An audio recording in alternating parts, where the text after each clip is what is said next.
playoffs, and what better way to get it started for the playoffs Saturday at 8:15 in Gillette. I mean, I hope it's going. I know it's going to be rocking, and I'm excited for our players to perform and in a way and play Patriot football on Saturday. I'm excited. Well said by him. Nick, are you buying a revenge tour for the Patriots? Well, I understand his point. It is certainly an opportunity. They didn't play Tennessee this year, but Brian, they played them last year and Week 10. Week 10, and Tennessee put it on them. Yeah, Didn't just beat them. They blew them out. Blew them out. And then they would then play Kansas City next. Kansas City went to Gillette this year and beat them.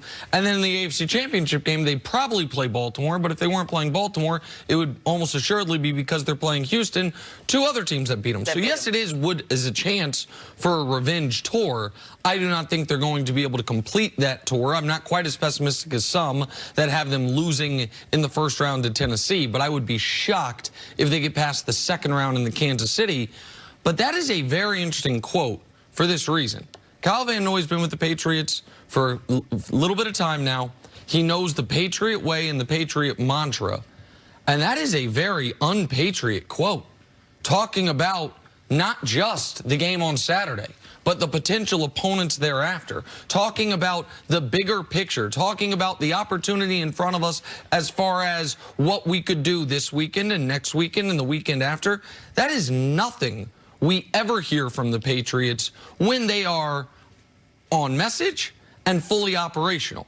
Kyle Van Noy, I think, is straying from that a bit because the team right now is in very unfamiliar territory because they never lose a game the way they lost on Sunday. They never go through a stretch where at the end of a season they lose as many as they win, losing 4 of 8. So Kyle Van Noy all of a sudden is reaching for things that you hear other teams that have less certainty, that have less confidence, like, well, it's the opportunity for us to avenge these losses we've had throughout the year. It was just a surprising quote. For 31 locker rooms, that wouldn't have been a surprising quote. For a veteran for the New England Patriots, that was a surprising quote to me. I'm not as surprised as you because I'm watching this football team and I'm saying they need some type of motivation. They got beat by the Miami Dolphins at home last week, so they need some way to get themselves ready. And you remember Spygate, you remember Deflategate. Those are all motivational things that help that team propel itself to Super Bowls there. But this is what happened last year when they got beat 34-10 by the Titans in Week 10. The Titans ran the ball for 150 yards, rammed it right down the Patriots' throat.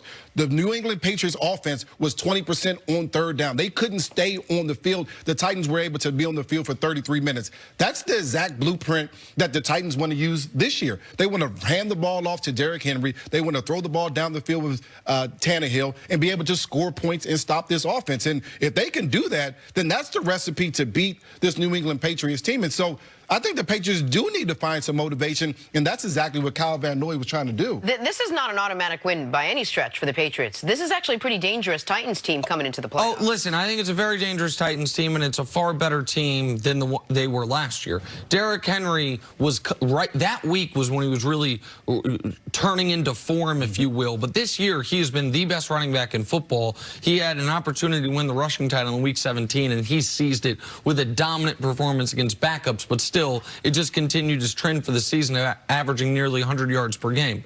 The Titans quarterback in last year's game was Marcus Mariota. Now, he played one of his better games of the season against the Patriots, but Ryan Tannehill this year led the NFL in passer rating, led the NFL in yards per attempt, completed over 70% of his passes. In his 12 games, if you extrapolate it to a full season, it would have been statistically, one of the most impressive quarterbacking seasons of this decade. Now, I don't think any of us fully believe in it, but the number, 9.5 yards per attempt, a 118 passer rating, those are all-time type of numbers, and the sample size isn't tiny. And the rookie receiver, another one of these rookie receivers that teams seem to find a way to be able to use, except for the Patriots, of course, A.J. Brown, he has been sensational for them. A young receiver who really looks like a star.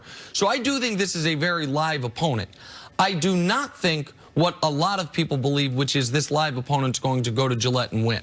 I don't think that the Titans are going to upset the Patriots. As down as I am on New England, I don't think they're going to lose back-to-back home games, including a playoff game to Ryan Tannehill, Mike Vrabel, and company. But They're not some 11-point favorites where you would just be shell-shocked if they lost. The most surprising loss that they could have had was last week. This loss would not be nearly as surprising, but I don't think it's going to happen. One of the things I like about Tennessee, and I wouldn't be surprised if the Patriots lost either, but one of the things I love is that they're not afraid. When you talk about Kansas City, when they played the Patriots, they weren't afraid. That mystique of the Patriots were gone. Obviously, the Baltimore Ravens, same type of thing. Usually when you play the Patriots in the past, you were down 7 points before they even kicked off the ball because you were a little afraid. There's a lure about what's going on. You see number 12 across the field, and you're saying, you know, we're a little bit afraid. We have to worry about that football team. That whole thing is gone. Those whole things of the thought process of those guys are better than us, they're going to just outplay us, we can't make any mistakes, those things are gone. They made a bunch of mistakes last week against the Dolphins, and they were able to overcome those things the Dolphins were and win that football game. And so I'll tell you this, one of the things that I'm glad, if I'm the Patriots, is that we're playing in this first round. Of course, we want the bye, but I'm glad that we have an opportunity to avenge the loss from last week. I'm glad that we don't have to wait 2 weeks and then have to go find a way to win a football game. I think the Patriots team this year is the type of team that doesn't need the bye. They need to be able to continue to play so they can get the ball rolling. The years before, they've been able to play and they were playing well at the end of the season. They needed to buy the bye just to get ready and get healthy. At this point, this football team needs to find a way to get better. That's why they need to play this game. And there's this feel that the Tennessee doesn't really have anything to lose, and yet the Patriots have almost everything to lose, including all their history and tradition and this momentum that they've been riding, and all of it. It just feels like it's an easier game plan for Tennessee to go in with. Well, I don't know. I mean, I feel like both these teams know, like, if we lose, our season's over. Now, Tennessee has already had a successful season. Is to your point. It's like if Tennessee's already had a successful season for the Patriots, they have made the AFC Championship game, not the division round, the championship game every year since 2011. It is unfamiliar territory for them, even being in this position, having had a bye every year since 2010. One note for this game.